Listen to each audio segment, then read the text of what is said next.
കൃപയുടെ വാസസ്ഥലം കൃപാസനം.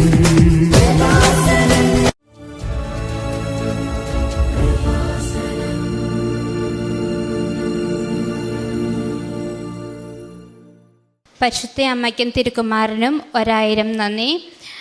എൻ്റെ പേര് മാലു. ഞാൻ പാലാരൂപത അമ്പാറനിരപ്പേൽ ഇടവകയിൽ നിന്ന് വരുന്നു. ഞാൻ 2022 ഞങ്ങൾ ഉടമ്പടി എടുത്തത്. ഇപ്പം ഞാൻ മസ്കറ്റിലൊരു നേഴ്സായിട്ട് വർക്ക് ചെയ്യുവാണ്. ഞങ്ങൾ 2 മാസം മുന്നേ ഏപ്രിൽ 25 ഞങ്ങൾ ഫ്രണ്ട് റൂട്ടിലേക്ക് പോകുന്ന സമയത്ത് 2 വഴി റോഡ് ക്രോസ് ചെയ്ത് വേണം ഞങ്ങൾക്ക് പോകാൻ. അപ്പം ഞങ്ങൾ 5 പേര് ഒരു റോഡ് ക്രോസ് ചെയ്ത് വേറൊരു റോഡ് ക്രോസ് ചെയ്യാൻ വെയിറ്റ് ചെയ്ത് നിന്നപ്പോൾ അവിടെ 2 വണ്ടികൾ തമ്മിൽ കൂട്ടിയിടിച്ച് പുറകെ വന്ന വണ്ടി മേളിൽ വന്ന വണ്ടിയുടെ മണ്ടയ്ക്ക് കയറി ഞങ്ങൾ നിന്നിരുന്ന സ്ഥലത്തേക്ക് ഞങ്ങളുടെ ദേഹത്തേക്ക് മറിഞ്ഞു വീണു. അത് നല്ല സ്പീഡിലാണ് വണ്ടി വന്നത്. പുറത്തൊക്കെ ഉള്ളവർക്കറിയാം നല്ല സ്പീഡാണ് വണ്ടിക്ക്. അവിടെ എങ്ങനെ വണ്ടി ഇടിച്ചു കഴിഞ്ഞാൽ രക്ഷപ്പെടുക എന്നുള്ളത് വളരെ ചുരുക്കമാണ്. അപ്പം ഞങ്ങളുടെ ദേഹത്തേക്ക് മറിഞ്ഞു വീണു. തൽഫലമായി എൻ്റെ കൂടെ ഉണ്ടായിരുന്ന 3 പേര് അവിടെ വെച്ച് തന്നെ മരിച്ചു.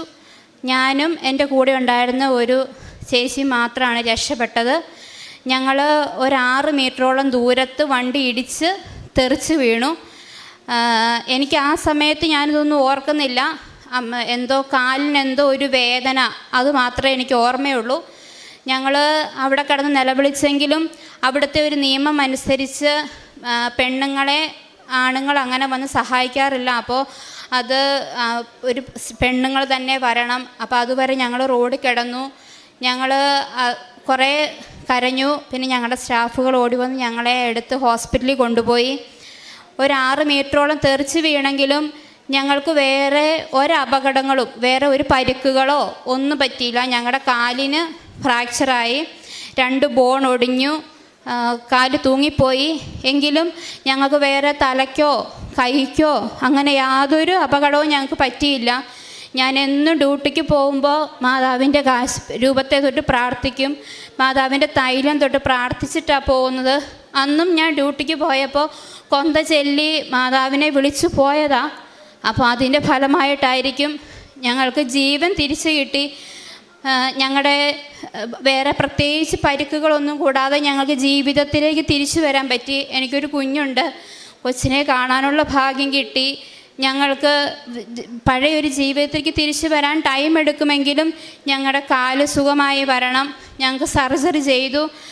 അന്ന് ഭയങ്കര സീരിയസ് ആയെങ്കിലും ആ സമയത്തെല്ലാം ഞങ്ങളുടെ കയ്യിൽ ഉടമ്പടി തൈലം ഉണ്ടായിരുന്നു. അത് ഞങ്ങൾ എന്നും പെരട്ടി പ്രാർത്ഥിക്കും.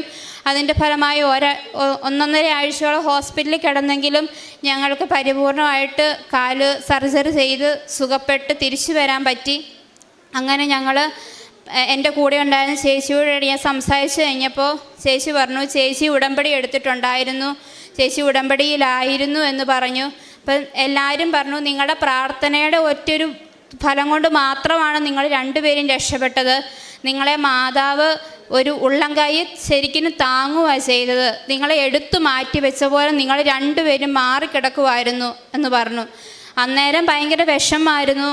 മാതാവേ, കാലിങ്ങനെ ആയി പോയല്ലോ, ഇനി പെട്ടെന്ന് നമ്മൾ ഓടി നടന്നിട്ട് പെട്ടെന്ന് ഇരുന്ന ഒരവസ്ഥയായി പോയപ്പോൾ ഭയങ്കര വിഷമമായിരുന്നു ആ സമയത്ത്. അപ്പോഴൊക്കെ ആദ്യമേ മാതാവിനോട് കരഞ്ഞ് പ്രാർത്ഥിക്കും, മാതാവേ എങ്കിലും ഇത്രയെല്ലാം ഞാൻ പ്രാർത്ഥിച്ചിട്ടും ഉടമ്പടി എടുത്തിട്ടും മാതാവേ എനിക്കിങ്ങനൊരു അപകടം പറ്റിയില്ലോ എന്ന് ഓർക്കുമ്പോൾ ഒരു വിഷമം. അപ്പോൾ പിന്നെ ഞാൻ ഇങ്ങനെ സാക്ഷ്യങ്ങൾ ആ സമയത്ത് ഞാൻ വിഷമം വരുമ്പോൾ പെട്ടെന്ന് സാക്ഷ്യം എടുത്ത് കാണും. അപ്പോൾ ഇങ്ങനെ ഓരോ സാക്ഷ്യങ്ങളിൽ പറയും, ഉടമ്പടി എടുത്തിട്ടുണ്ട്, മാതാവ് നിങ്ങളെ കാത്തുകൊള്ളും, നിങ്ങൾ ഒന്നുകൊണ്ടും വിഷമിക്കേണ്ട. പിന്നെ പ്രാർത്ഥിക്കുമ്പോൾ ഇങ്ങനെ ഞാനൊരു വചനം കണ്ടു, ജെറമ്യ 29:11. നിങ്ങളെക്കുറിച്ചൊരു പദ്ധതിയുണ്ട്, അത് നിങ്ങളുടെ നാശത്തിനല്ല ക്ഷേമത്തിനുള്ള പദ്ധതിയാണ്, നിങ്ങൾക്ക് ശുഭമായ ഭാവിയും പ്രത്യാശയും നൽകുന്ന പദ്ധതി. പിന്നെ ഞാൻ ഇടയ്ക്കൊക്കെ ഇങ്ങനെ ഇരിപ്പാണ്ടിങ്ങനെ ഓർക്കുമ്പം വിഷമം വരും. അപ്പോൾ തന്നെ മനസ്സിലേക്ക് ഇങ്ങനെ വചനം വരും, എന്തിനാ വിഷമിക്കുന്നത്, ദൈവം ഉണ്ടല്ലോ കൂടെ, മാതാവ് ഉണ്ടല്ലോ കൂടെ, നീ എന്തിനാ വിഷമിക്കുന്നത് എന്നിങ്ങനെ മനസ്സിലേക്ക് ഓടി വരും. പിന്നെ വിഷമം പോകും.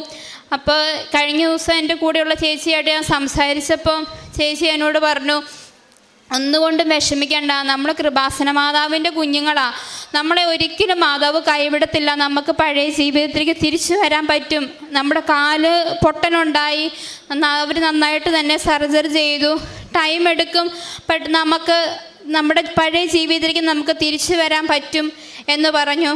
അപ്പോൾ ഞാനിപ്പോഴും ഉറച്ച് വിശ്വസിക്കുന്നു, മാതാവ് എൻ്റെ കൂടെ ഉണ്ടായിരുന്നത് കൊണ്ട് മാത്രമാണ് എനിക്കിപ്പോൾ ഇവിടെ വന്ന് ഈ ആൾത്താരെ വന്ന് ഈ സാക്ഷ്യം പറയാനും എൻ്റെ പഴയ ജീവിതത്തിലേക്ക് എനിക്ക് തിരിച്ചു വരാനും പറ്റിയത് എന്ന് ഞാൻ ഉറച്ച് വിശ്വസിക്കുന്നു. മാതാവ് നമ്മൾ ഉടമ്പടി എടുത്തു കഴിഞ്ഞാൽ ഒരിക്കലും നമ്മളെ കൈവിടത്തില്ല. വിഷമങ്ങൾ നമുക്ക് വരും, പക്ഷെ നമ്മൾ പ്രാർത്ഥിച്ചു കഴിഞ്ഞാൽ നമുക്ക് എന്താണെങ്കിലും നമ്മുടെ വിഷമം പോകും. ആദ്യമൊക്കെ എനിക്ക് ഭയങ്കര ബുദ്ധിമുട്ടായിരുന്നു. കാല് ശരിക്കും ഉണ്ടെന്ന് പറഞ്ഞാലും നമുക്കൊരു കമ്പി, ജീവനില്ലാത്തൊരു കമ്പിയുടെ ഫീലിംഗാണ് നമ്മുടെ കാലിന്. നമ്മളെപ്പോഴും കാല് നമ്മുടെ ഒറിജിനലായിട്ടുള്ള ഒരു കാലും ഇത് കമ്പിയൊക്കെ വെച്ച് കഴിയുമ്പോൾ ഉള്ളൊരു ബുദ്ധിമുട്ടും ഭയങ്കര വ്യത്യാസമാണ്. അപ്പം ഞാനിങ്ങനെ പല സമയത്ത് ഓർക്കും, ഇങ്ങനെ കാല് കാണുമ്പോൾ ഒരു വിഷമം. അപ്പം ഞാൻ ഓർക്കും, മാതാവേ എൻ്റെ കാല് എന്നിങ്ങനെ ഓർക്കുമ്പോൾ പെട്ടെന്ന് മാതാവിൻ്റെ രൂപം മനസ്സിലേക്ക് വരും. നീ വിഷമിക്കരുത്, നിനക്ക് സുഖപ്പെടും എന്നിങ്ങനെ പറയും. പിന്നെ എല്ലാവരും എന്നോട് പറയും, വിഷമിക്കരുത്, നീ ഉടമ്പടി എടുത്തതല്ലേ, മാതാവ് നിന്നെ കാത്തുകൊള്ളും, നിനക്കൊന്നും പറ്റത്തില്ല കുഞ്ഞെ, കാലിന് പറ്റിയതല്ലേ ഉള്ളൂ, നിനക്ക് രക്ഷപ്പെടും, നീ സുഖമായിട്ട് വരും. അത് കേൾക്കുമ്പോൾ നമുക്കും ഒരാശ്വാസം. ഞാൻ പിന്നെയും മാതാവിൻ്റെ അടുത്ത് പോകും, മാതാവിൻ്റെ രൂപത്തെ പോയിരുന്ന് പ്രാർത്ഥിക്കും. മാതാവേ എന്നെ കൈവിടരുത്, എനിക്ക് നടക്കാൻ പറ്റണേ എന്ന് ഞാൻ പ്രാർത്ഥിക്കും. മാതാവ് വന്നിരിക്കും ചിരിക്കുന്ന പോലെ എനിക്കിങ്ങനെ തോന്നും. ഞാൻ പിന്നെ അതുവഴി തിരിച്ചു പോരും, പിന്നെ ബെഡേ വന്നിരിക്കും. നമുക്ക് പെട്ടെന്നുണ്ടായ ഒരു വിഷമം നമുക്ക് പെട്ടെന്ന് മാതാവിനോട് പറയുമ്പോൾ അത് മാറും. അങ്ങനെ തിരിച്ചൊരു ജീവിതം തന്ന മാതാവിന് 1000 നന്ദി. പിന്നെ എനിക്ക് വളരെ നാളത്തെ ഒരു ആഗ്രഹമായിരുന്നു വിദേശത്ത് പോയി ജോലി ചെയ്യണമെന്നുള്ളത്. അതിങ്ങനെ പലതവണ ഇങ്ങനെ നോക്കി വരും, ആലോചിച്ച് വരും. അപ്പോൾ എന്തെങ്കിലും കാരണങ്ങൾ കൊണ്ട് മുടങ്ങിപ്പോകും. അങ്ങനെ എൻ്റെ കല്യാണം കഴിഞ്ഞു, ഒരു കൊച്ചായി. അത് കഴിഞ്ഞപ്പോഴും ഞാനിങ്ങനെ ആഗ്രഹിക്കും, വിദേശത്ത് പോയി ജോലി ചെയ്യണം എന്ന് ഞാനിങ്ങനെ ആഗ്രഹിക്കും. അത് കഴിഞ്ഞ് ഞാൻ ഇവിടെ ഉടമ്പടി എടുത്ത് കഴിഞ്ഞ് കഴിഞ്ഞപ്പോൾ ഒരു ഇൻ്റർവ്യൂ വന്നു മസ്കറ്റിലേക്ക്. ഞാനിങ്ങനെ ഇൻ്റർവ്യൂവിന് പോകുന്നതിന് മുന്നേ ഇവിടെ വന്ന് അച്ഛനെ കണ്ടു. അച്ഛൻ പ്രാർത്ഥിച്ചു. ഞാൻ ഇൻ്റർവ്യൂവിന് പോയി. എൻ്റെ കയ്യിൽ ടെക്സ്റ്റോ ഒന്നുമില്ലായിരുന്നു. എൻ്റെ കയ്യിലാകെ ഇവിടുത്തെ ഒരു കൊന്തയും എൻ്റെ കാശുരൂപം മാത്രമേ ഉണ്ടായിരുന്നുള്ളൂ. ഞാനത് പിടിച്ച് പ്രാർത്ഥിക്കുക. അപ്പോൾ എൻ്റെ ചുറ്റും ഇരിക്കുന്ന ഒരു ഫുള്ള് പഠിത്തമാണ്. ലാപ്ടോപ്പിൽ, ടെക്സ്റ്റ് ബുക്കിൽ എല്ലാം പഠിക്കുക. എൻ്റെ കയ്യിൽ ഒന്നുമില്ല. എൻ്റെ കൃപാസനമാതാവിൻ്റെ ഒരു കൊന്തയും ഒരു കാശുരൂപം മാത്രമേ ഉള്ളൂ. ഞാനത് മുറുകെ പിടിക്കും. എല്ലാവരും പഠിക്കുമ്പോൾ ഞാൻ എൻ്റെ ഉള്ളം കൈ തുറന്ന് നോക്കും, മാതാവേ കൈവിടല്ലേ, ഞാൻ പ്രാർത്ഥിക്കും. പിന്നെ കൈ അടച്ചു പിടിക്കും. അപ്പോൾ എല്ലാവരും എന്നോട് ഓരോ സംശയം ചോദിക്കും, പഠിക്കുന്നില്ലേ, നോക്കുന്നില്ലേ? എനിക്ക് സത്യം പറഞ്ഞാൽ എന്താ നോക്കേണ്ടതൊന്നും എനിക്കറിയത്തില്ല. ഞാനൊന്ന് പഠിച്ചിട്ടുണ്ടോയെന്ന് വെച്ചാൽ വീട്ടിൽ വെച്ച് ജസ്റ്റ് നോക്കി, അല്ലാതെ ഇവിടെ വന്നിട്ടൊന്നുമില്ല. അങ്ങനെ ഞാൻ ഇൻ്റർവ്യൂവിന് കയറി. അപ്പോൾ എൻ്റെ ഫ്രണ്ട് കയറിയ ഞാൻ ഇരുന്നിടത്തെ മെൻറ്റേഴ്സ് ഇച്ചിരി ടഫായിരുന്നു. അപ്പോൾ എൻ്റെ ഫ്രണ്ട് കയറിയ 5 പേരെയും ഫെയിലാക്കി. അപ്പോൾ അടുത്തത് ഞാനാണ് പോകുന്നത്. അപ്പോൾ എന്നോട് എൻ്റെ കൂടെയുള്ള ആൾ പറഞ്ഞു, അടുത്തയാൾ നീയാ, നിൻ്റെ അവസ്ഥ എന്താവുമെന്ന് അറിയില്ല, 5 പേരും പോയി എന്ന് പറഞ്ഞു. അന്നേരം ഞാൻ മാതാവിനെ ഒന്ന് നോക്കി കാശുരൂപത്തിലോട്ട് ഞാൻ കൈ അടച്ചു പിടിച്ചു. ഞാൻ പോയി. ഞാൻ ഇൻ്റർവ്യൂവിന് ചെന്നിരുന്നു. അവരെന്നോട് പറഞ്ഞു, ടൈമിങ് സ്റ്റാർട്ട് ചെയ്യുക, 15 മിനിറ്റ്സാണ്, ടൈമർ ഓണാക്കി കഴിഞ്ഞ് ഞങ്ങളൊന്നും പറയത്തില്ല എന്ന് പറഞ്ഞു. ഞാൻ ഓക്കെ പറഞ്ഞു. ഇൻ്റർവ്യൂ തുടങ്ങി. എന്തൊക്കെയോ കുറേ ക്വസ്റ്റ്യൻസ് എന്നോട് ചോദിച്ചു. എനിക്കറിയത്തില്ല, എന്നോട് ആരോ പറഞ്ഞു തരുക, ഇങ്ങനെ ഇതെല്ലാം പറയാൻ പറഞ്ഞു തരുക. ഞാൻ അതേപോലെ തന്നെ പറയുന്നു. അത് കഴിഞ്ഞ് പെട്ടെന്ന് ഞാൻ സ്റ്റക്കായിപ്പോയി. ഞാൻ ഓർത്തു എനിക്കിനി പറയാൻ പറ്റത്തില്ലല്ലോ. ഞാൻ പെട്ടെന്ന് കൈ തുറന്നു മാതാവിനെ ഒന്നുകൂടെ മുറുക്കെ പിടിച്ചു. ഞാൻ പറയാൻ തുടങ്ങി. അപ്പോൾ അവരെന്നോട് പറഞ്ഞു, കുഴപ്പമില്ല, പറയാൻ തുടങ്ങിക്കോ. ഞാൻ പിന്നെ പറയാൻ തുടങ്ങി. അത് കഴിഞ്ഞ് 15 മിനിറ്റ്സായി, ടൈമർ ഓഫായി. അപ്പോൾ അവരെന്നോട് പറഞ്ഞു, ഞങ്ങൾ ഇത്രയും ഇൻ്റർവ്യൂ എടുത്തിട്ട് ഞാൻ ഇത്രയും നല്ലൊരു ഇൻ്റർവ്യൂ അറ്റൻഡ് ചെയ്തിട്ടില്ല, അത്ര നന്നായിട്ട് നീ പെർഫോം ചെയ്തു, നീ ഒന്നുകൊണ്ട് പേടിക്കണ്ട, യു ആർ ഓൾറെഡി സെലക്റ്റഡ് എന്ന് പറഞ്ഞു. ഞാൻ ശരിക്കും എനിക്കറിയത്തില്ല, ഞാൻ അവിടെ ഇരുന്ന് കരഞ്ഞുപോയി. ഞാൻ മാതാവിനോട് പ്രാർത്ഥിച്ചു. പക്ഷേ ഇത്രയും എന്നെ മാതാവ് സഹായിക്കുമെന്ന് ഞാൻ ഒരിക്കലും പ്രതീക്ഷിച്ചില്ല. പ്രതീക്ഷകൾക്ക് അപ്പുറം എന്നെ മാതാവ് സഹായിച്ചു. എനിക്കൊരു വെപ്രാളവോ ഒന്നും എനിക്ക് തോന്നിയില്ല. അവർ ചോദിക്കുന്നു, അപ്പം തന്നെ ആൻസർ പറയുന്നു. എനിക്കറിയത്തില്ല എങ്ങനെയാണ് വരുന്നതെന്ന് എനിക്കറിയത്തില്ല. മാതാവ് പുറകെ നിന്ന് പറഞ്ഞു തരുന്നതായിരിക്കും ചിലപ്പം. ഞാനത് അങ്ങനെ പറഞ്ഞു. അവരെൻ്റെ ഫോമിൽ 3 സ്റ്റാർ ഇട്ട് തന്നു. അപ്പം ഞാൻ ഓർത്തി വേറെ ആരുടെയും പേപ്പറിൽ ഇങ്ങനെ വര കണ്ടിട്ടില്ല. അപ്പം ഞാൻ ഓർത്ത് ഇതെന്താണ് അപ്പോൾ എൻ്റെ പേപ്പറെ മാത്രം. അപ്പം ഞാൻ അവിടെ കൊണ്ടുപോയി ഒരു അഡ്മിനിസ്ട്രേഷനിൽ കാണിച്ചു. അപ്പോൾ അവർ പറഞ്ഞു, നിൻ്റെ പെർഫോമൻസ് കണ്ടിട്ട് അവർ നിനക്ക് 3 സ്റ്റാർ ഇട്ടിരിക്കുന്നതാണ്, നീ അത്രയും എക്സലൻ്റാണ്, അതുകൊണ്ടാണ്, നീ ഒന്നുകൊണ്ട് പേടിക്കേണ്ടെന്ന് പറഞ്ഞു. അപ്പോൾ ഒന്നും എനിക്കറിയത്തില്ല ഇതിൽ ഫാമിലി വിസ ഉണ്ടെന്നോ ഒന്നും എനിക്കറിയത്തില്ല. ഞാൻ എന്നും അവിടെ ചെന്നു. ലാസ്റ്റ് ഒരു കൗണ്ടറുണ്ട്, അവിടെയാണ് നമുക്ക് എക്സ്പ്ലനേഷനൊക്കെ തരുന്നത്. അപ്പോൾ അവരെന്നോട് പറഞ്ഞു, നിങ്ങൾക്ക് ഫാമിലി വിസയുണ്ട് കേട്ടോ, അപ്പം അതിൻ്റെ കൂടെ ഒരു പേപ്പറെ സൈൻ ചെയ്യണം. അപ്പം ഞാൻ ഓർത്ത് ഇതൊന്നും എൻ്റെ അടുത്ത് പറഞ്ഞില്ലല്ലോ, അപ്പം ഇതെങ്ങനെ. അപ്പം എൻ്റെ ഫ്രണ്ടിൽ നിന്ന് ചേച്ചിയോട് ഞാൻ ചോദിച്ചു, ചേച്ചി ഇങ്ങനെ പറയുന്നു, ഇത് ശരിയാണോ? അപ്പോൾ അവർ പറഞ്ഞു, അതെ മോളെ, എനിക്കറിയത്തില്ലായിരുന്നു, ഇപ്പോഴാണ് ഞാനും അറിഞ്ഞത് എന്ന് പറഞ്ഞു. ഞാൻ അവിടെ വെച്ച് പേപ്പറിൽ സൈൻ ചെയ്തു. എനിക്കൊരു ആഗ്രഹം ഉണ്ടായിരുന്നു, പോകുമ്പോൾ എല്ലാവരുമായിട്ട് പോകണം. തന്നെ നിൽക്കുമ്പം കൊച്ചിൻ ചെറുതായിരുന്നു, അപ്പോൾ എനിക്ക് ഭയങ്കര വിഷമമായിരുന്നു. പക്ഷെ ഞാൻ മാതാവിനോട് പ്രാർത്ഥിച്ചിട്ടൊന്നുമില്ല, എങ്കിലും വിദേശത്ത് പോകണം എന്നുള്ള ആഗ്രഹം മാത്രമേ ഞാൻ മാതാവിനോട് പറഞ്ഞിട്ടുണ്ടായിരുന്നുള്ളൂ. അത് കഴിഞ്ഞ് ഞാൻ സൈൻ ചെയ്തു. ഞാൻ ചെന്ന് 6 മാസത്തിനുള്ളിൽ എനിക്ക് എൻ്റെ ഹസ്ബൻഡിനെയും കൊച്ചിനെയും വിദേശത്തേക്ക് കൊണ്ടുപോകാൻ പറ്റി. ഞങ്ങളങ്ങനെ ഫാമിലിയായിട്ട് അവിടെ താമസിക്കുമായിരുന്നു. പിന്നെ പ്രോമെട്രിക് എക്സാമിന് പോയി. അന്നേരം ഈ കാശുരൂപം കൊന്തയും മാത്രമേ എൻ്റെ കയ്യിലുള്ളൂ. ഞാൻ അന്നേരം മുറുക്കെ പിടിക്കും, മനസ്സിന് വിഷമം വരുമ്പം കാശുരൂപം മുറുക്കെ പിടിക്കും. അപ്പം മാതാവ് നമ്മളെ ചേർത്ത് നിർത്തുന്നൊരു തോന്നൽ എനിക്കുണ്ടാകും. ഞാൻ ആ സമയത്ത് മുറുക്കെ പിടിച്ച് പ്രാർത്ഥിക്കും.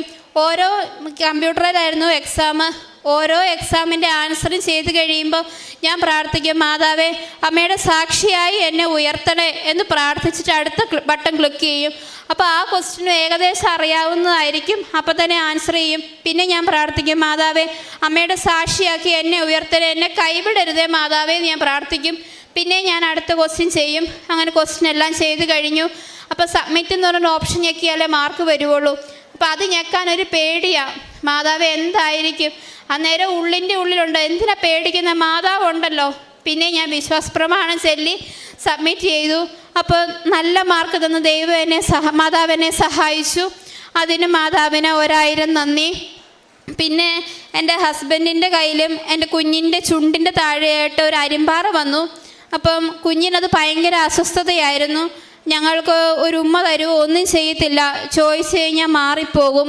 അത് ഒരു അവസാനമായപ്പോൾ ഒരു അരിയോളം മുഴുത്തു, അത് പറഞ്ഞു പോകുന്നില്ല. ഞങ്ങൾ ഹോസ്പിറ്റലിൽ കൊണ്ടേ കാണിച്ചു. അപ്പോൾ അവർ പറഞ്ഞു 28 തരം അരിമ്പാറകളുണ്ട്, അതിലൊരു തരം അരിമ്പാറയാണിത്. ഇത് 5 വയസ്സ് കഴിഞ്ഞാൽ ഓപ്പറേഷൻ ചെയ്ത് കളയാം, അല്ലാതെ പോകത്തില്ല എന്ന് പറഞ്ഞു. ഞങ്ങൾക്ക് ഭയങ്കര വിഷമമായിരുന്നു. ഞാൻ പറഞ്ഞു, ഞങ്ങളപ്പോൾ തീരുമാനിച്ചു, ഏതായാലും മാതാവിൻ്റെ തൈലം ഉണ്ടല്ലോ, മാതാവ് നമ്മളെ ഇത് കൈവിടത്തില്ല, മാതാവിനോട് പ്രാർത്ഥിക്കാമെന്ന് പറഞ്ഞു. ഞങ്ങളെന്നും തൈലം തൊട്ട് പ്രാർത്ഥിക്കുമായിരുന്നു. ആ സമയത്ത് തന്നെയാണ് ഹസ്ബൻഡിൻ്റെ കയ്യിൽ കുറേ അരിമ്പാറകൾ ഇങ്ങനെ വന്നു, തുരുതുര അരിമ്പാറ. കൊച്ചിനെ എടുക്കാനൊക്കെ ഒരു പേടിയായിരുന്നു, കൊച്ചിന് പടരുമോ എന്ന്. അത് കഴിഞ്ഞ് ഞങ്ങൾ എന്നും പ്രാർത്ഥിക്കും, തൈലം തൊട്ട് വിശ്വാസപ്രമാണം ചൊല്ലി പ്രാർത്ഥിക്കും. മാതാവ് കൈവിടത്തില്ല എന്നൊരു ഉറപ്പുണ്ടായിരുന്നു. ആ വിശ്വാസം ഞങ്ങളെ മുൻപോട്ട് നടത്തി. ആ സമയത്ത് ഞങ്ങൾ ഈ കൃപാസനത്തിലെ സാക്ഷ്യങ്ങൾ കാണും. അന്നേരം എല്ലാം കുറേ ഇങ്ങനെ അരിമ്പാറകൾ മാറി എന്നുള്ള സാക്ഷ്യങ്ങളായിരിക്കും ഞങ്ങൾക്ക് കാണുന്നത്. അപ്പം ഞങ്ങൾ ഓർക്കും, മാതാവ് തരുന്ന സാക്ഷ്യങ്ങളാണ്, നമ്മുടെ അരിമ്പാറയും മാറും, നമ്മളും സാക്ഷ്യം പറയും. ഇപ്പം എത്ര പേരായി അരിമ്പാറ മാറിയതിൻ്റെ പറ്റി സാക്ഷ്യം പറഞ്ഞിരിക്കുന്നത്. അത് വന്നു കഴിയും ഭയങ്കര ബുദ്ധിമുട്ടാണ്. ഞങ്ങളങ്ങനെ എന്നും പ്രാർത്ഥിച്ചതിൻ്റെ ഫലമായി 7-ാം ദിവസം ഇങ്ങനെ പൊറ്റം പോലെ കറുത്തു വന്നിട്ട് തന്നെ അതങ്ങ് പൊഴിഞ്ഞുപോയി. എങ്ങനെയെന്ന് അറിയത്തില്ല, ചൊറിച്ചിലില്ല, ഒരു കുഴപ്പവും ഇല്ല. രാവിലെ എണീറ്റുമ്പം പൊറ്റം പോലെ വന്നു. പതുക്കെ ചുരണ്ടി നോക്കിയപ്പോഴത്തേക്കും അതങ്ങ് പൊഴിഞ്ഞുപോയി. കൊച്ചിനെ കുളിപ്പിച്ച സമയത്ത് തോർത്തുകൊണ്ട് മുഖം ഒപ്പിയപ്പോൾ അത് തന്നെ അങ്ങ് പൊഴിഞ്ഞുപോയി. കൊച്ചിനൊരു വേദനയോ ഒന്നും തോന്നിയില്ല. അത് കൊച്ചിനത് ഭയങ്കര സന്തോഷമായിരുന്നു. എപ്പോഴും അതേ പിടിക്കുമായിരുന്നു. ഭക്ഷണം കഴിച്ചു കഴിഞ്ഞാൽ മുഖം കഴിക്കുമ്പോഴൊക്കെ അതൊരു ബുദ്ധിമുട്ടായിരുന്നു. അതെല്ലാം മാതാവ് ഞങ്ങൾക്ക് മാറ്റി തന്നു. മാതാവിനോടുള്ള ഉറച്ച വിശ്വാസം, മാതാവ് ഞങ്ങളെ കൈവിട്ടില്ല. ഞങ്ങളുടെ ആഗ്രഹങ്ങളെല്ലാം മാതാവ് സാധിച്ചു തന്നു. മാതാവിനും ഈശോയ്ക്കും തിരുക്കുമാരനും 1000 നന്ദി.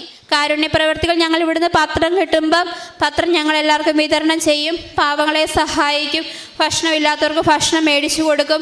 പിന്നെ എൻ്റെ ഫ്രണ്ട്സൊക്കെ ഉണ്ടായിരുന്നു, ഞാൻ അവർക്കൊക്കെ സാക്ഷ്യം കേട്ട് കഴിയുമ്പോൾ ഞാൻ അവർക്കൊക്കെ സാക്ഷ്യം അയച്ചു കൊടുക്കും. അപ്പോൾ അവർ എന്നോട് ചിലപ്പോൾ വിഷമങ്ങളൊക്കെ പറയുന്ന സമയത്ത് ചിലപ്പോൾ ഞാൻ സാക്ഷ്യം കണ്ടുകൊണ്ടിരിക്കുമ്പോൾ അതേ വിഷമങ്ങളുള്ളവർ ഇവിടെ സാക്ഷ്യം പറയുന്നത് ഞാൻ കേട്ടിട്ടുണ്ട്.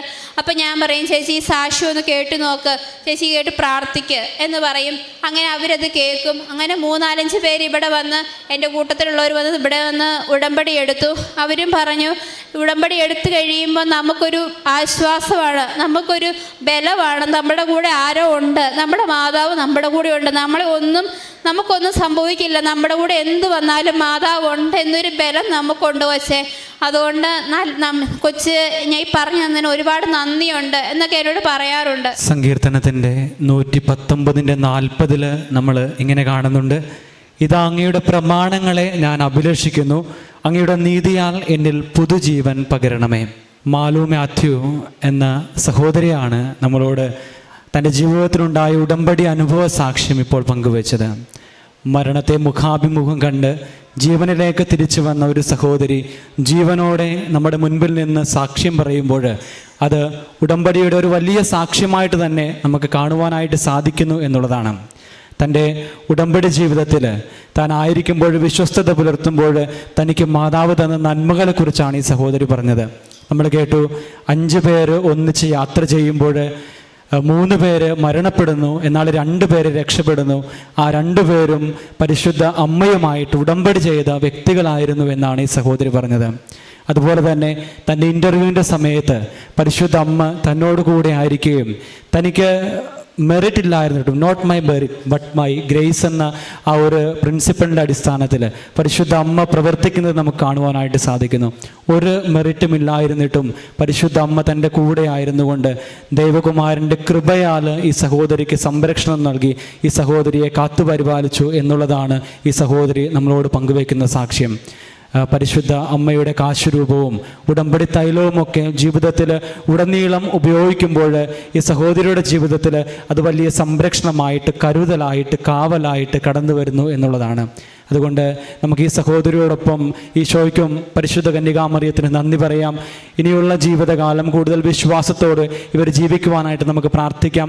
അതോടൊപ്പം തന്നെ ഇവരുടെ ഈ സാക്ഷ്യത്തെ പ്രതി, ഇവരുടെ ഉടമ്പടി ജീവിത സാക്ഷ്യത്തെ പ്രതി പരിശുദ്ധ അമ്മയ്ക്കും തിരുക്കുമാരനും നന്ദി പറഞ്ഞുകൊണ്ട് നമുക്ക് കരങ്ങളടിക്കാം. അത്യപൂർവ ദൈവാനുഭവങ്ങൾ ഇനി നിങ്ങൾക്കും സ്വന്തം.